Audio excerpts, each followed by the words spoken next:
శ్రీలక్ష్మీ వల్లభారంభాం విఘ్నో మునిమధ్యమాం అస్మదాచార్యపర్యంతాం వందే గురుపరంపరాం. గురుర్బ్రహ్మ గురుర్విష్ణు గురుదేవో మహేశ్వర గురు సాక్షాత్ పరబ్రహ్మ తస్మై శ్రీ గురవే నమః. జీకే డిజిటల్ న్యూస్ ప్రేక్షకులందరికీ శుభోదయం. ఈరోజు కాలగమనం కార్యక్రమంలో కాలగమనాన్ని తెలుసుకుందాం. శ్రీ శోభకృతనామ సంవత్సరం, దక్షిణాయనం, హేమంత ఋతువు, మార్గశిర మాసం, కృష్ణపక్షం, గురువారం. తిథి విధియ, తెల్లవారుజామున 24 గంటలు ఉంది. నక్షత్రం పునర్వసు, రాత్రి 12:31 వరకు. దుర్ముహూర్తం ఉదయం 10:10 నుండి 10:54 వరకు.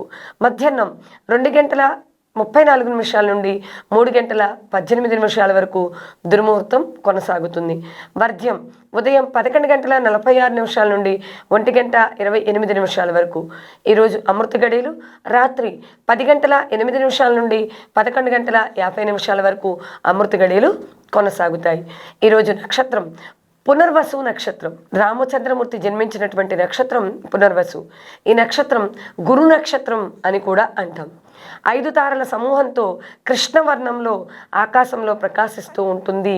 చక్రాకారం, చక్రం ఏ ఆకారంలో ఉంటుందో ఆ ఆకారంలో ప్రకాశిస్తూ ఉండేటువంటి నక్షత్రం. కే, కో, హా, వి, హి అనేటువంటి అక్షరాల పేరులో మొదటి అక్షరంగా కలిగిన వారిపై కూడా ఈ నక్షత్ర ప్రభావం ఉంటుంది. ఈ నక్షత్ర అధిదేవత ఎవరు అంటే అదితి. అంటే దేవతల మాత అయినటువంటి అదితిని పూజించడం శుభాన్ని చేకూరుస్తుంది. ప్రయాణంకు మంచి నక్షత్రం. ప్రయాణానికి బయలుదేరే ముందు కొంచెం పాలు తీసుకుని స్వీకరించి వెళితే వీరికి శుభం చేకూరుతుంది.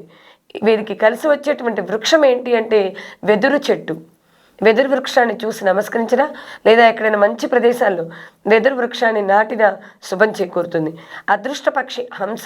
హంసను చూసి నమస్కరిస్తే వీరికి శుభం చేకూరుతుంది. వీరికి కలిసి వచ్చేటువంటి స్వరం ఓంకార స్వరం.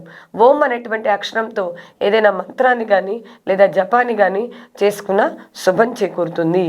కనుక పునర్వసు నక్షత్రం చాలా విశేషమైనటువంటి నక్షత్రం. ఈరోజు మనం గురువారం, రాముల వారికి కూడా చాలా విశిష్టమైనటువంటిది. ఆ రోజునే ఆయన జన్మించారు పునర్వసు నక్షత్రంలో. కనుక ఈరోజు రాముణ్ణి ఆరాధన చేసుకుని అలాగే దేవతల మాత అయినటువంటి అదితిని కూడా ఆరాధించి సకల శుభాల్ని పొందుదాం. శుభం భూయాత్.